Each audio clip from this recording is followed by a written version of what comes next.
kalau berwudu kita sudah wudu terus menyentuh istri kita, apakah itu batal, Pak Ustaz? Terima kasih. Wassalamualaikum warahmatullahi wabarakatuh.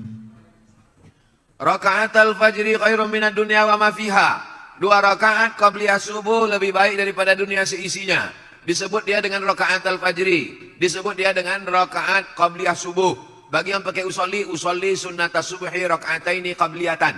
Waktunya dari azan sampai ke iqamat. Jadi kalau bangunnya itu sudah azan subuh, dia di rumah, apakah dia langsung sholat subuh atau qabliyah subuh? Qabliyah subuh dulu. Andai terbangunnya itu sudah terlambat, apakah hilang waktu qabliyah? Tidak.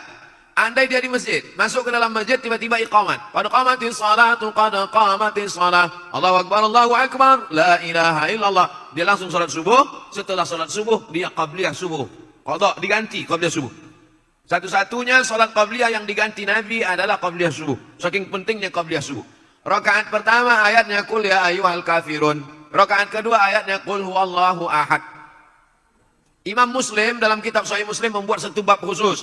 Waktunya dari azan sampai iqamat. Jumlahnya 2 rakaat. Ayatnya kuliah dengan kulhu. Keutamaannya lebih baik daripada dunia dan seisinya. Kalau qabliyahnya saja lebih baik daripada dunia dan seisinya, apalagi sholat subuhnya. Jadi dilaksanakan di rumah hukumnya boleh. Qabliyah itu tidak hanya di masjid saja. Lau ya'lamuna ma fil atamati was subhi. Seandainya mereka tahu pahala sholat subuh berjamaah dengan sholat isya berjamaah, la atauhu mahabwan. Mereka akan datang walaupun merangkak. Kenapa mereka tak tahu? Karena Allah tak kasih tahu. Allah mau kasih surprise bagi mereka yang datang sholat subuh berjamaah. Ini tentang qabliyah subuh. Yang kedua tentang bersentuhan laki-laki dengan perempuan yang tak mahram.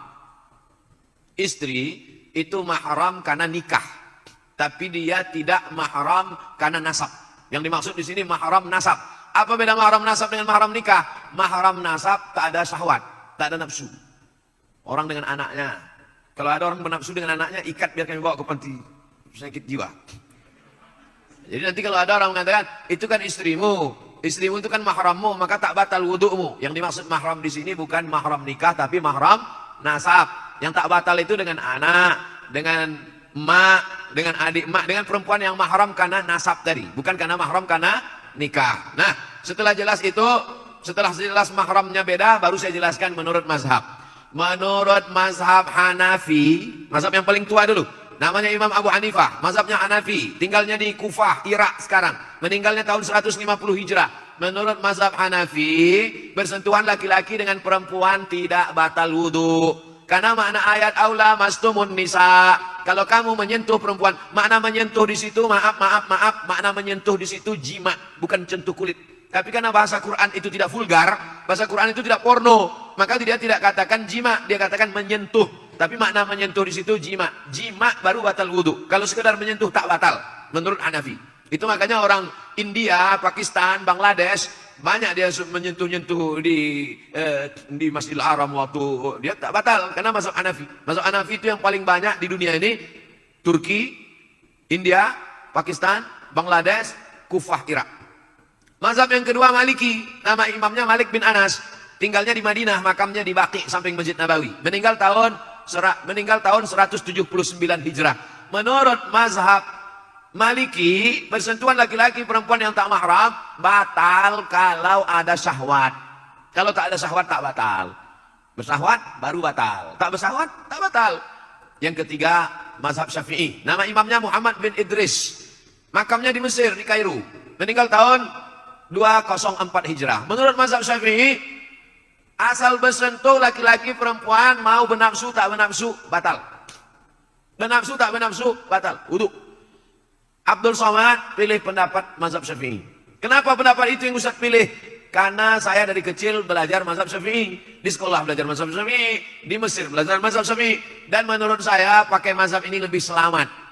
Lebih selamat apanya Pak Ustaz? Misal saya berwuduk dari rumah, pergi undangan ke hotel, sampai di hotel mengucapkan selamat ke mempelai, selamat ya, selamat. Saya udah jaga, tapi yang perempuan itu disentuhnya ujung jari saya. Lalu kemudian saya sholat, Allahu Akbar. Datang setan berbisik, Abdul Somad, wudhu kau batal. Kata saya, tidak, aku tak bernafsu. Kata setan, ada sikit. Kan? Berkata-kata dalam pikiran. Tapi kalau saya pergi ke toilet, saya berwuduk lagi, saya ulang wuduk, saya sholat, maka hilang itu semua. Hilang kata-kata. Itu makanya mazhab Syafi'i itu dikatakan asyaddu ihtiyatan. Tingkat kehati-hatiannya lebih tinggi. Mazhab Syafi'i itu tingkat kehati-hatiannya lebih tinggi. Di antaranya dalam masalah wudhu ini. Yang kedua masalah imsak waktu subuh. Mazhab Maliki tak ada imsak. Saya tinggal di Maroko, mazhab Maliki. Maliki itu yang paling banyak, mazhab Maliki. Tunisia, Aljazair, Maroko, Mauritania, Andalusia, Irak, sebagian Mesir. Banyak mazhab Maliki. Dalam mazhab Maliki tidak ada imsak. Jadi kulu makanlah, wasrabu minumlah sampai azan. Allahu Akbar, Allahu Akbar. Jadi kami di Maroko tidak ada itu sirine imsak. Jadi kami makan aja. Makan. Tiba-tiba azan. Mulut berisi. Mazhab Syafi'i tidak begitu. 50 ayat sebelum azan ada imsak.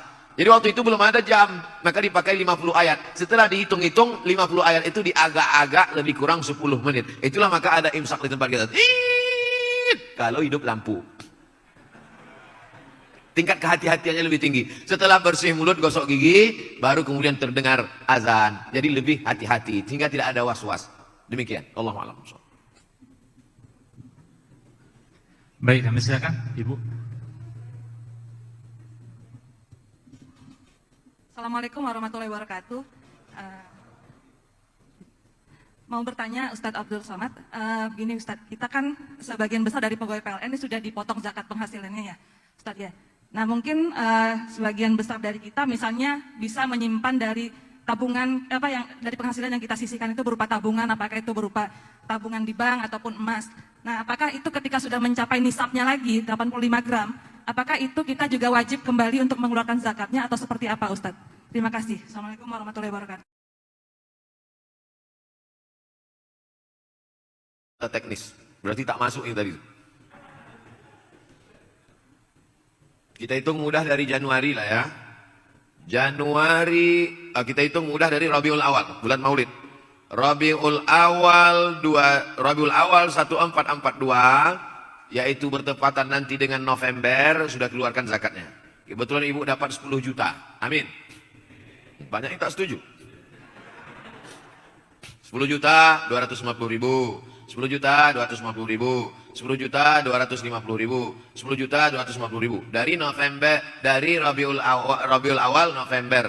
Maka Rabiul Awal garis miring November 2021 yang 120 juta kotor tadi tidak dikeluarkan lagi zakatnya karena sudah dikeluarkan dulu. Sudah dipakai untuk biaya anak sekolah, untuk itu, untuk ini. Yang kalau kotornya itu 120 juta karena 1 bulan 10 juta, maka tinggal berapa situ tidak ada lagi zakatnya karena sudah dikeluarkan duluan. Oleh sebab itu catatannya mesti 2. Tapi kemudian ibu, bapak, tuan-tuan, ada tabungan. Maka yang pendapatan setahun tadi menggabung ke tabungan. Berapalah sisanya dari bayar itu, bayar ini, makan itu, makan ini habis, tersisa misalnya 30 juta.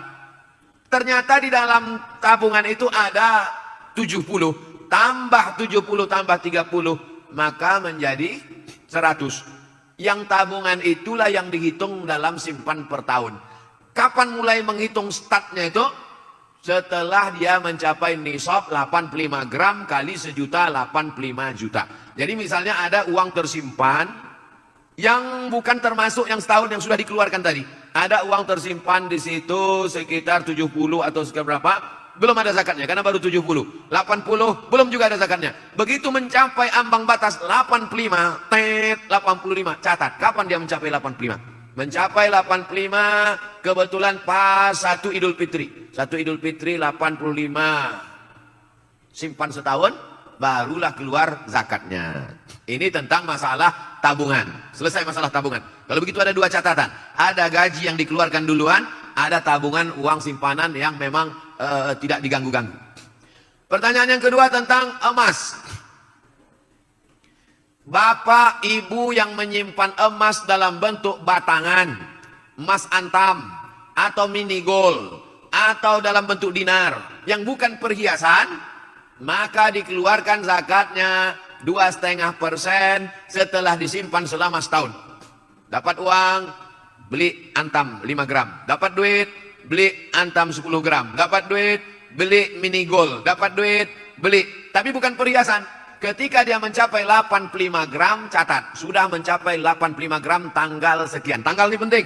Setelah setahun disimpan, keluarkan zakatnya 2,5%. Tahun berikutnya 2,5%. Tahun berikutnya 2,5%. Kalau menjadi 100 gram, keluarkan 2,5% dari 100 gram. Menjadi 300 gram, keluarkan 2,5% dari 300 gram. Ini emas batangan, yang bukan emas perhiasan. Sekarang pembahasan emas perhiasan. Gelang, anting, subang, perhiasan. Emas perhiasan, dua pendapat ulama. Pendapat pertama, emas perhiasan dikeluarkan zakatnya sekali seumur hidup. Pendapat Imam Ahmad bin Ambal, mazhab Ambali. Maka balik dari sini, ambil gelang, subang, rantai, anting, gelang kaki, gelang leher, semua, gelang tangan, hitung sekali seumur hidup, 2,5%. Ini zakat ini pendapat pertama. Pendapat kedua mengatakan perhiasan emas tidak ada zakatnya sampai nisabnya 200 keping. Kalau zakat normal tadi 20 keping. Kalau zakat perhiasan 200 keping. 200 keping itu 850 gram. 850 gram itu sekilo kurang seon setengah. Jadi kalau ada anting-anting ibu beratnya sekilo kurang seon setengah.